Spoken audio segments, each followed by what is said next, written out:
So Avi Loeb just released new data about 3i Atlas, and it is once again doing something that is breaking the rules of physics. 3i Atlas is now turning blue, and not just a little blue, bluer than the sun itself.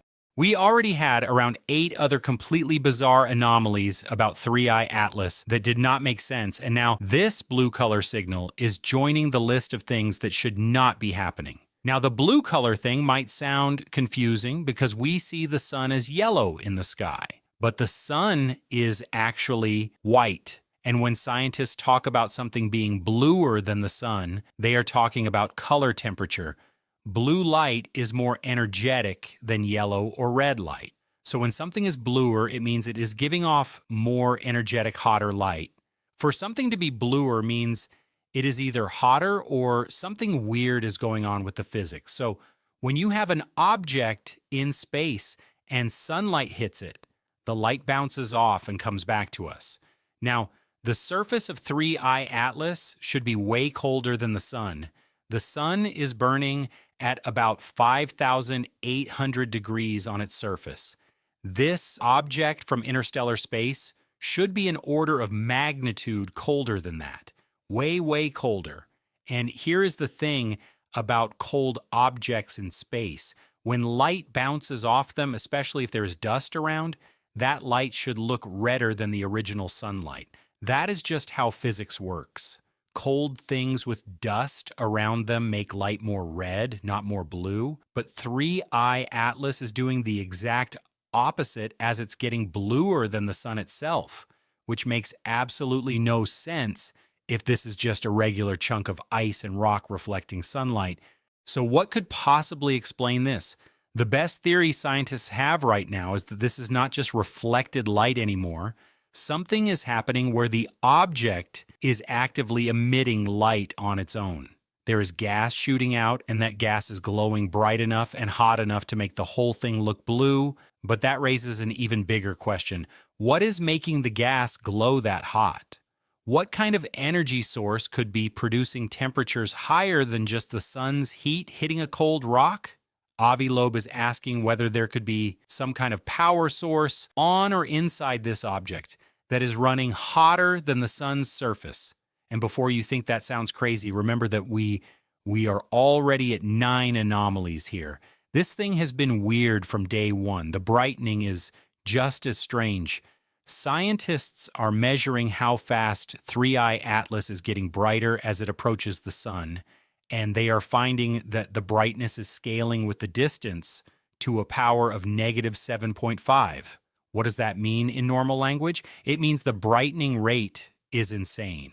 They looked at other comets from the Oort cloud at similar distances, and those comets are brightening much, much more slowly. The scientists writing about this are flat out saying they do not know why 3i Atlas is brightening so fast. The reason is unclear. That is the phrase they are using. When scientists say the reason is unclear, that means something really weird is going on. And the timing of all this is almost too perfect. Right now from Earth, we cannot see 3i Atlas at all because it is hiding directly behind the sun. Solar conjunction happened on October 21st, just 8 days before it reached its closest point. So Earth-based telescopes are completely blocked, but we have got multiple space telescopes positioned in different spots around the solar system, and they are getting perfect views of this whole show. Stereo A is watching it.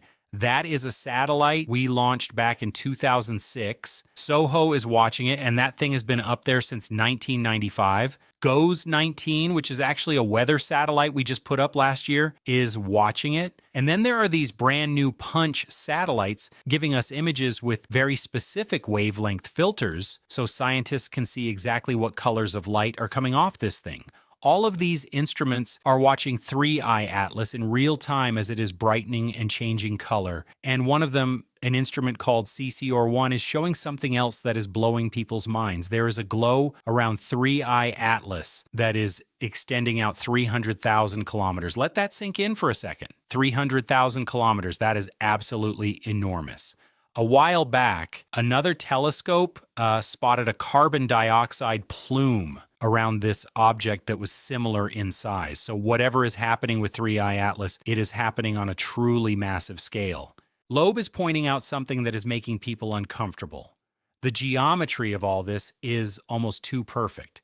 The fact that 3I Atlas positioned itself exactly where space telescopes can see it, but Earth telescopes cannot, right at the moment of perihelion, when the most interesting stuff would be happening. That is what he calls a possible hint of design. After perihelion, 3I Atlas is going to swing back around and become visible from Earth again.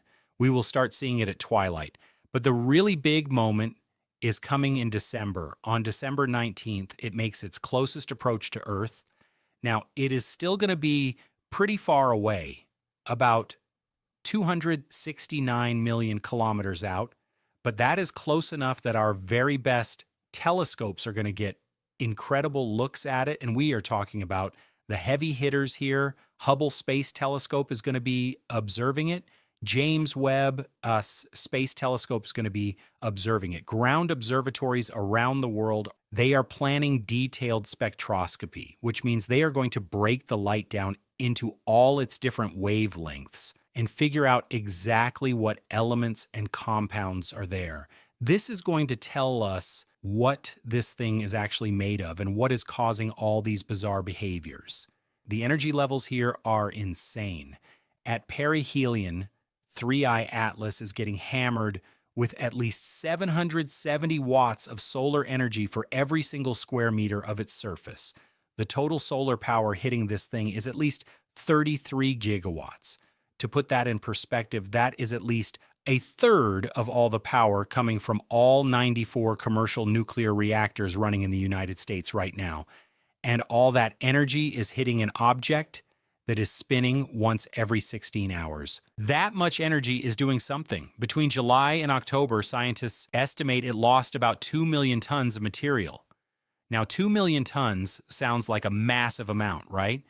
But compared to its total estimated mass of at least 33 billion tons, it is actually losing less than 0.00005 of itself.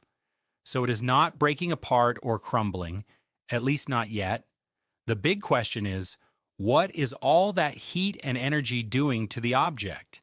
If this is a natural comet, you would expect all that solar heating to break it apart and create this huge bright cloud of gas and dust. That would be normal. That would explain the brightening.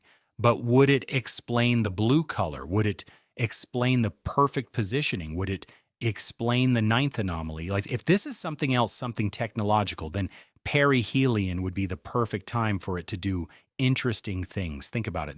This would be the ideal moment for something to change course, to perform what scientists call an Oberth maneuver, where you use the sun's gravity to slingshot yourself in a new direction super efficiently.